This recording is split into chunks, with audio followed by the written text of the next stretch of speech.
একটা সাধারণ কোড কিভাবে আস্ত একটা জীবন্ত জিনিস তৈরি করে ফেলে ভাবা যায়। মাত্র 4টা অক্ষর, আর তা থেকে জীবনের এত সব জটিলতা। এই প্রশ্নটা কিন্তু জীববিজ্ঞানের একদম মূলে। আর এর উত্তরটা ওটা লুকিয়ে আছে আমাদের সবার কোষের ভেতরে চলা একটা অবিশ্বাস্য প্রক্রিয়ার মধ্যে। তো চলুন আজ আমরা ঠিক সেই প্রক্রিয়াটাই দেখব। এটাকে আমরা বলতে পারি একটা প্রোটিন অ্যাসেম্বলি লাইন। আমরা আসলে কোষের ভেতরে থাকা একটা আণবিক কারখানায় ঘুরতে যাচ্ছি। দেখব কিভাবে একটা ব্লুপ্রিন্ট থেকে জীবনের আসল কাজ করার যন্ত্রগুলো মানে প্রোটিন তৈরি হয়। এই সফরে আমরা কি দেখব? প্রথমে বুঝব কোড থেকে সৃষ্টির মূল ব্যাপারটা কি, এরপর পরিচিত হব অ্যাসেম্বলি টিমের সাথে, তারপর শিখব কিভাবে ব্লুপ্রিন্ট পড়তে হয়, দেখব পুরো অ্যাসেম্বলি লাইনের 3টা ধাপ, আর একদম শেষে গিয়ে জানব জীবনের এই ছোট্ট ছোট্ট ইঞ্জিনগুলো আসলে কেন এতখানি জরুরি। আচ্ছা, তাহলে চলুন শুরু করা যাক। কোষের ভেতরে আসলে একটা বড় চ্যালেঞ্জ আছে। ভাবুন, জীবনের যে মাস্টার প্ল্যান বা ব্লুপ্রিন্ট মানে আমাদের ডিএনএ, সেটা নিউক্লিয়াসের ভেতরে একদম তালাবন্ধ অবস্থায় থাকে। কিন্তু কোষের আসল কাজগুলো যারা করে মানে প্রোটিন, তারা তো তৈরি হয় নিউক্লিয়াসের বাইরে সাইটোপ্লাজমে।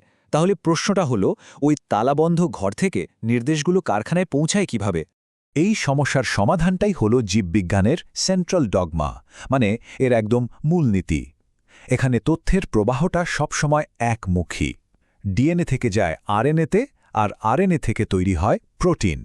ডিএনএ থেকে আরএনএ হওয়ার ধাপটাকে বলে ট্রান্সক্রিপশন।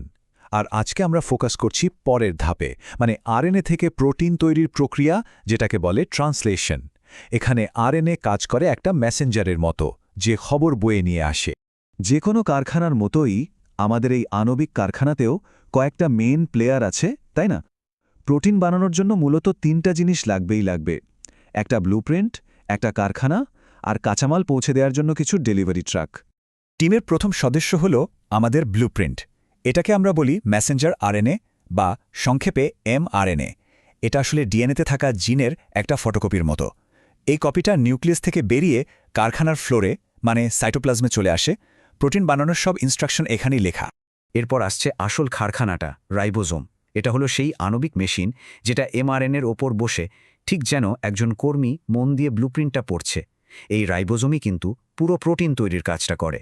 আর সবশেষে আছে আমাদের ডেলিভারি ট্রাক, ট্রান্সফার আরএনএ বা টিআরএনএ। এই টিআরএনএ অণুগুলো কি করে? এরা প্রোটিনের বিল্ডিং ব্লক মানে অ্যামিনো অ্যাসিড সাইটোপ্লাজম থেকে বয়ে নিয়ে আসে। আর প্রত্যেকটা টিআরএনএ কিন্তু স্পেশালাইজড, মানে একটা নির্দিষ্ট অ্যামিনো অ্যাসিড আনার জন্যই তৈরি।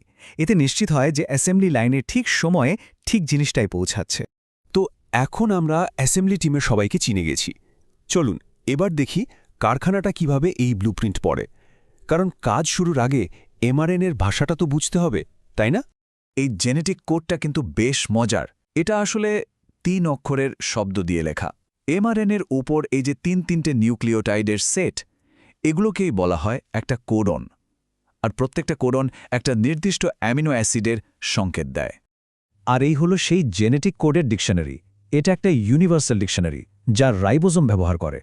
এটার সাহায্যেই এমআরএনএর ভাষাটা অ্যামিনো অ্যাসিডের ভাষায় ট্রান্সলেট করা হয়। আর দেখুন, এখানে কাজ শুরু করার জন্য একটা নির্দিষ্ট স্টার্ট সিগন্যাল আছে, আবার কাজ থামানোর জন্য আছে কয়েকটা স্টপ সিগন্যাল। সঠিক ট্রান্সলেশনের জন্য কোডন আর অ্যান্টিকোডনের সম্পর্কটা বোঝা কিন্তু খুব জরুরি। ব্যাপারটা সহজ। এমআরএনএ মানে ব্লুপ্রিন্টে থাকে কোডন, যেটা হলো নির্দেশ, আর ডেলিভারি ট্রাক মানে টিআরএনএতে থাকে অ্যান্টিকোডন, যেটা কোডনের ঠিক জোড়া। এই কোডন অ্যান্টিকোডন জুটি নিশ্চিত করে যে ব্লুপ্রিন্টের নির্দেশ অনুযায়ী একদম সঠিক অ্যামিনো অ্যাসিডটাকেই আনা হয়েছে। বেশ, তত্ত্বকথা তো অনেক হলো। এবার কারখানাটাকে একদম অ্যাকশনে দেখার পালা, কি বলেন? চলুন দেখি একটা প্রোটিন ধাপে ধাপে কিভাবে তৈরি হয়। পুরো অ্যাসেম্বলি প্রসেসটা আসলে খুব গোছানো। মোট 3টে ধাপে হয়। এই 3টা ধাপ হলো ইনিশিয়েশন বা শুরু, ইলঙ্গেশন বা চেইনটাকে লম্বা করা, আর টার্মিনেশন বা কাজটা শেষ করা। প্রথম ধাপ ইনিশিয়েশন।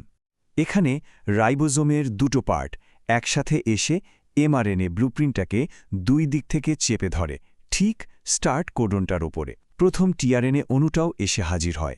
ব্যাস, প্রোটিন তৈরির জন্য সবকিছু রেডি। দ্বিতীয় ধাপ ইলঙ্গেশন। আসল কাজটা হয় কিন্তু এখানেই। রাইবোজোমটা এবার একটা ট্রেনের মতো এমআরএনএ ট্র্যাক ধরে এগোতে থাকে, আর একটার পর একটা কোডন পড়তে থাকে।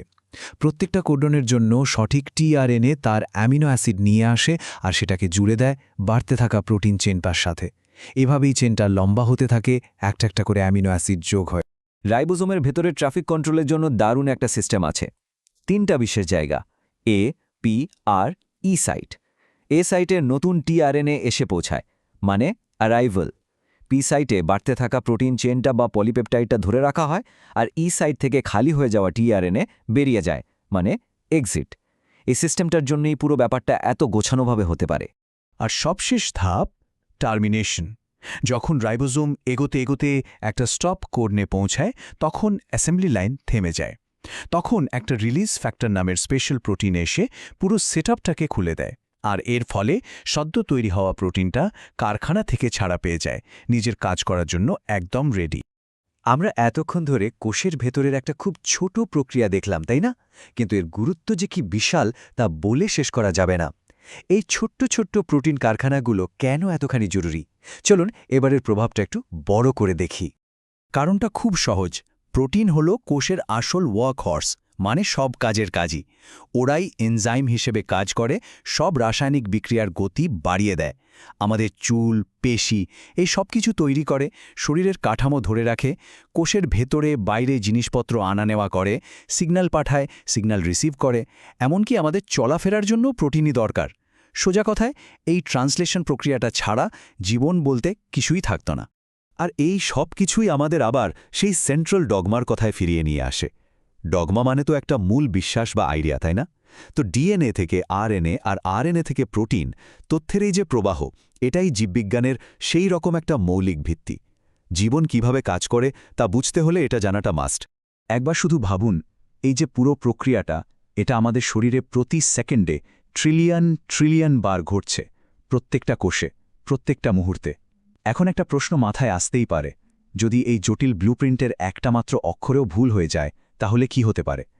আর এই প্রশ্নটাই আমাদের নিয়ে যাবে জেনেটিক মিউটেশনের এক অন্য জগতে, যা কখনো ভয়ঙ্কর, আবার কখনো বা আশ্চর্যজনক।